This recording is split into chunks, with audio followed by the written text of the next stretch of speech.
유하! 오늘도 클릭해줘서 고마워요. 오늘 읽어드릴 이야기는 리그 오브 레전드의 세계관인 룬테라에서 악의 세력이자 새로운 종족으로 등장한 악마에 대한 이야기입니다. 요네가 부활할 수 있었던 것도 이 악마 종족의 하급 악마 힘 때문이라죠.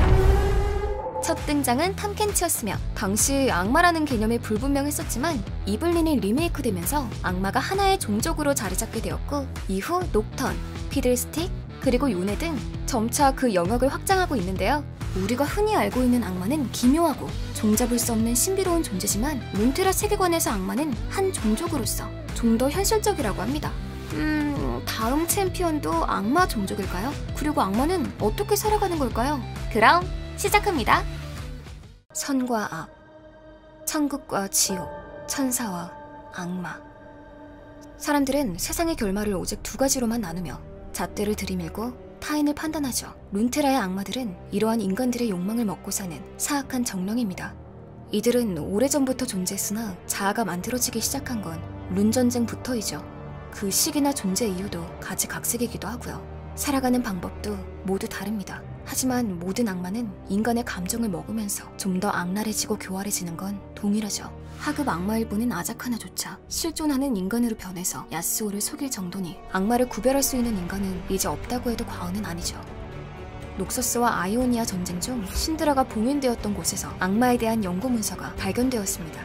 그 문서는 모데카이저가 발견한 죽은 자들의 언어, 오치논으로 쓰여져 있었죠. 악마들의 상징이자 근원인 필멸자들의 감정, 공포로부터 시작하여 망상, 악몽, 비밀, 기쁨, 광분, 집착이 뿌리로 이어져 있었고, 대부분 감정들의 끝은 아자카나를 맺고 있었습니다. 아자카나는 인간의 본능보다 더 복잡한 감정에 기생하는 악마들이죠. 그중 한 아자카나는 요네라는 검사가 자신의 동생에게 느끼는 부정적인 감정을 먹으며 기생하고 있었습니다. 그의 몸을 차지하기 위해 기회를 엿봤지만 그의 동생에게 선수를 뺏기고 말았죠. 악마는 영혼 세계의 틈을 만들어 요네의 길을 어지럽혔고 그의 영혼이나마 흡수하기 위해 나타났으나 오히려 그에게 당해 가면의 형태로 봉인되고 말았습니다. 요네는 가면을 통해 다른 아자카나를 구별할 수 있었으나 그 가면으로부터 자신의 감정을 먹으며 점차 집어삼키고자 하는 존재감을 느끼게 되죠. 그렇게 요네는 자신을 위해, 그리고 과거 지키지 못했던 자신의 고향 아이오니아를 위해 아자카나의 근원을 제거하고자 악마 사냥꾼으로 나서게 됩니다. 과거 룬전쟁에서 마법사들은 인간으로서의 한계를 느끼게 됩니다. 자신의 고향과 가족을 지키고자 그 한계를 넘어서길 바랬습니다. 그 수단이 어떻든 말이죠. 그림자 마법은 영혼 세계까지 간섭하는 강력한 마법입니다. 사용할수록 영혼 세계는 타락하게 되죠. 룬 전쟁에서 승리하기 위해 무분별하게 사용된 그림자 마법으로 모든 인간들은 영혼 세계, 즉 꿈에서 알 수 없는 두려움과 악몽, 환각에 시달리게 됩니다. 그 끔찍한 악몽은 본인뿐만 아니라 주변인을 끔찍하게 만들 정도로 심각했죠. 이 끔찍한 악몽에서 태어난 악마, 녹턴은 룬 전쟁을 통해 강대한 힘을 얻게 됩니다. 늘 인간의 영혼을 사냥하며 룬테라 모든 곳을 누비고 다녔죠.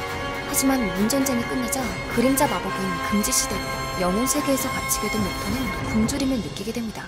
하지만 녹턴은 한 가지 사실을 알게 되죠. 바로 영혼 세계에 떠도는 필멸자들의 꿈을 자신이 조정할 수 있다는 사실을 말이죠. 이를 통해 녹턴은 룬테라인들을 극심한 공포와 어둠으로 물들이고 자신의 굶주림을 채워가고 있습니다. 태고의 존재였던 고통의 악마 이블린은 자아조차 없는 악마였지만 룬전쟁을 통해 실체와 자아를 갖는 악마가 되었습니다. 룬테라인들의 고통은 그녀의 먹이였으며 전쟁을 통한 고통은 그녀에겐 흥분이었고 하루하루 전율하며 쾌락의 신음을 내뱉었죠. 하지만 전쟁이 끝나자 힘이 빠지고 점차 이전의 모습으로 돌아가는 이블린은 불안했습니다. 자신이 직접 고통을 주기엔 악마인 모습으로는 힘들었죠. 그렇게 많은 시행착오 끝에 그녀는 깨달았습니다. 가장 행복한 인간을 쾌락에 빠뜨려 절망의 구렁텅이로 내던지는 순간 그 인간에게 나오는 고통은 너무나도 짜릿하다는 걸요. 잊지 마세요. 지금도 룬테라 어디선가 가장 행복한 사람 곁엔 늘 이블린 그녀가 있다는 사실을. 그것도 거부할 수 없는 매력적인 모습으로 말이죠.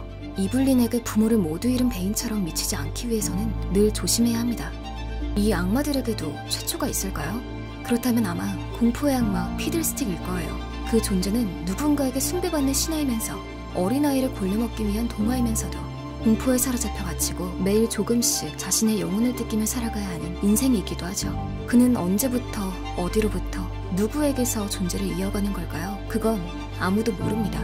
그 사실을 아는 순간 그 존재는 존재할 수 없을 테니까요. 모데카이저가 만든 불멸의 요새에서 스웨이는 전쟁에서 잃은 팔과 다리를 회복하게 됩니다. 바로 비밀의 악마, 라움과의 계약 덕분이죠.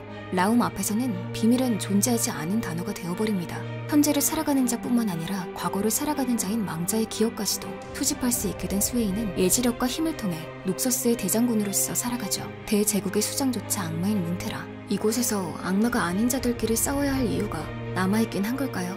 아니면 악마들의 속삭임으로 시작된 싸움일까요? 더 이상 악마는 생존이 아닌 유의로 룬테라 곳곳에서 인간들을 다루고 있습니다. 네! 오늘은 룬테라 세계관의 종족, 악마에 대해 이야기를 해보았는데요. 앞으로 리메이크될 샤코가 새로운 악마로 등장될 것으로 예상되며 요네가 쫓는 악마는 아마 녹톤이 아닐까 싶습니다. 또한 요네 시네마틱에서 등장한 악마는 나쏘의 고통과 호의를 먹던 아자카나가 실체화된 것이라고 하니 대부분 챔피언에게도 아자카나가 기생하고 있지 않을까 조심스레 예상해봅니다. 그럼 오늘 영상은 여기까지. 오늘도 봐줘서 고마워요.